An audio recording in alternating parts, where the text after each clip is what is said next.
Voici pourquoi le mariage est devenu le karma pour certaines femmes. Le foyer là est devenu le lieu de pénitence, le lieu de regret, le lieu de souffrance pour beaucoup de femmes de notre génération. Vous savez pourquoi? Parce que quand vous rentrez, vous essayez de construire quelqu'un qui n'a pas d'intérêt à vous construire en retour. Parce que quand on dit que le mariage, d'accord, quand on se marie, le partenaire est un être semblable. C'est un être qui est censé t'aider comme toi aussi tu l'aides, te soutenir comme toi aussi tu le soutiens. Toi, tu le soutiens, tu l'affectionnes, tu lui donnes ton corps. Toi, tu le soutiens, tu lui donnes ton temps. Toi, tu le soutiens, tu lui fais des enfants. Toi, tu le soutiens, tu lui fais l'amour à chaque fois qu'il demande. Toi, tu le soutiens en lui faisant à manger, en cuisinant pour lui tous les jours, en lavant ses vêtements. Hein? Parfois, tu t'occupes aussi même de sa famille. Toi, tu le soutiens. D'accord? Chaque matin, quand il va au travail, tu fais le petit déjeuner. Tu es en train de le soutenir, tu es en train d'encadrer, tu es en train de le construire. Mais qu'est-ce que lui fait en retour pour toi? Beaucoup de femmes, quand je discute avec elles, elles disent, non, c'est lui qui paye les charges de la maison. C'est lui qui paye à manger, c'est lui qui aide ma famille, c'est lui qui me soutient. Là, on parle juste de l'aspect financier. Les femmes, dans le mariage, il n'y a pas que l'aspect financier. D'accord? C'est de la responsabilité d'un homme, d'accord, de payer le loyer. C'est de la responsabilité d'un homme de payer les charges, de te payer à manger. C'est sa responsabilité. Ce n'est pas une faveur qu'il te fait. D'accord? Ce qui serait judiciable pour un homme, pour savoir que cet homme-là te construit aussi. Est-ce que tu as des rêves? Quand tu as des projets, est-ce que l'homme-là te soutient? C'est la question qu'il faut te poser. Tu veux faire un business, tu veux faire un commerce, tu veux repartir à l'école, tu vas aller faire auto-école. Tu veux peut-être, créer un magasin de couture et tout. Est-ce qu'il t'a aidé? Tu as peut-être des projets de construction. Si tu as épousé par exemple un homme en Occident ici, lui il est européen ou bien américain par exemple. Donc, lui il ne peut pas avoir le projet par exemple de construire au pays. Mais toi qui es africain, est-ce qu'il te soutient? C'est pour ça que beaucoup de femmes, le mariage peut devenir un lieu de fardeau. Pourquoi? Parce que tu as tendance à croire que, surtout nous qui sommes mariés avec des hommes étrangers, les hommes de l'Occident, là, les filles, quand lui il a les projets ici, toi tu t'investis parce que tu te dis c'est mon mari, c'est pour nos enfants. Tu vois, non? Mais parfois ils ont aussi des projets personnels. Ils ont aussi des rêves personnels. Parce que quand on est marié là, il y a des choses qu'on fait pour le bien commun du mariage. Mais il y a aussi des objectifs personnels, des projets personnels. Vous voyez, par exemple, moi, j'ai écrit mon livre. Vous voyez, non? Ça, c'est mon projet à moi. Aujourd'hui, j'ai mon magasin. C'est mon projet à moi. Aujourd'hui, d'accord, je vais à l'école. C'est mon projet personnel. Vous voyez, non? Mon mari, lui, il veut ouvrir son entreprise. Vous voyez un peu? Ça, c'est son projet à lui. Même si at the end of the day, à la fin de la journée, d'accord, je finis par bénéficier, ou bien lui finit par bénéficier de mes projets, mais la personne qui va tirer un point de satisfaction, d'accomplissement, c'est moi, pour mes projets, et c'est lui. Vous voyez, non? Mais, est-ce que, quand j'ai écrit mon livre, est-ce qu'il m'a soutenu? Est-ce qu'il m'a dit non, donc je veux lire avant que le livre ne soit publié? Qu'est-ce qu'on peut rectifier? Vous voyez, non? Quand j'ai ouvert mon magasin, est-ce qu'il est venu dire que non, ça, il faut fixer ça, ça, il faut essayer de refaire ça? Non. Est-ce qu'il s'investit comme ça?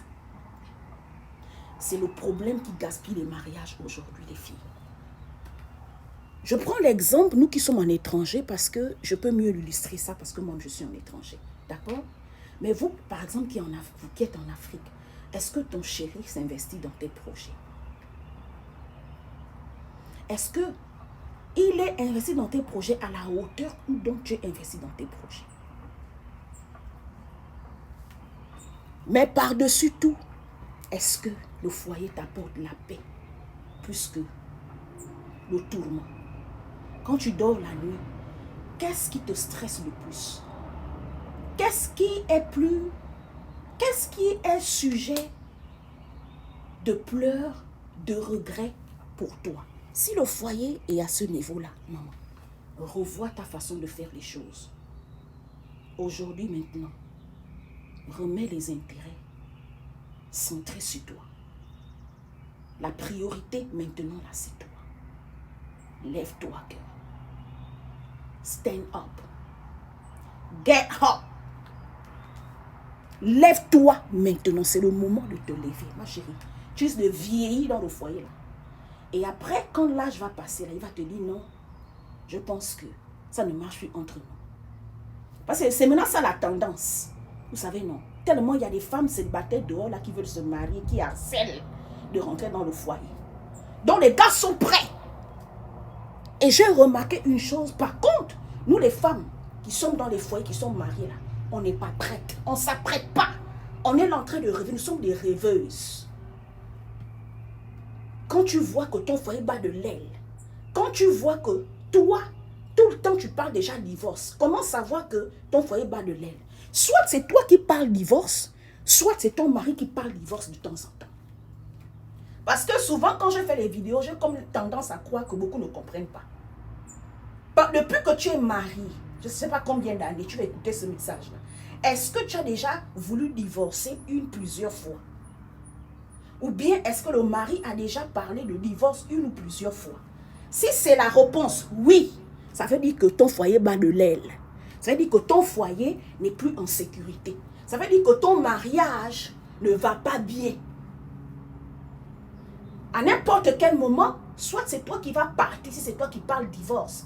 Parce que tu seras fatigué. Là où tu es là même, peut-être tu es en train de chercher une autre route.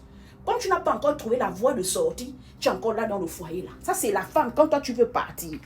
Souvent on reste là parce qu'on n'a pas encore trouvé une voie de sortie. Maintenant quand c'est l'homme, ma chérie, peut te surprendre un matin, il prend ses bagages, il part. On voit ça comme ça de nos jours. Est-ce que c'est ton cas? Si c'est ton cas ma chérie, ne reste pas là en train de chercher encore à faire les enfants. Tu arrêtes de faire les enfants. Ne reste pas là en train d'attendre qu'il va encore te soutenir dans un projet. Non, toi-même, lève-toi. Commence à chercher les routes, les voies, les moyens pour commencer quelque chose. Parce que les foyers d'aujourd'hui, là, ça se gâte juste à une humeur, à une émotion. À n'importe quel moment, ce genre de mariage-là, ça finit. Ça end up. Juste par une émotion. Juste par une mauvaise humeur. Tu te lèves comme ça. Le mariage que tu as fait 5 ans, 10 ans, 11 ans, 20 ans, ça se gâte. C'est pour vous ouvrir les yeux, les filles. Maintenant, on prie que, malgré les hauts et les bas là, qu'on termine ensemble. On prie qu'il n'y a pas un mariage, on sait qu'il n'y a pas un mariage parfait. D'accord? On prie que ça dure et que vous terminez ensemble, qu'on termine marié. Mais on ne sait jamais. Il faut maintenant être prévoyante. Hein? Il faut être prévoyant. C'est comme ça les filles. Tu commences à chercher, à faire les petits boulots, petits machins. Tu attaches le bébé au dos. Tu pars faire les petits ménages. Tu crées ton business de cleaning, job. Tu crées ton business de hair salon. Tu commences à coiffer à la maison. Tu commences à tresser à la maison. Dans le quartier, tu mets les affiches tresseuses. Tu tresses, tu achètes les mannequins là, tu apprends à tresser. Hein? Tu pars cleaner chez les autres sœurs africaines là. Tu ouvres ton marketplace, ton business sur marketplace, cleaning. Tu prends les photos sur Google, tu affiches les petits trucs basiques là. Maintenant, quand tu as l'argent, va faire une formation. Obtiens un diplôme. Si tu es venu sans diplôme comme moi dans le mariage, maintenant là, tu cherches maintenant à réussir, les filles.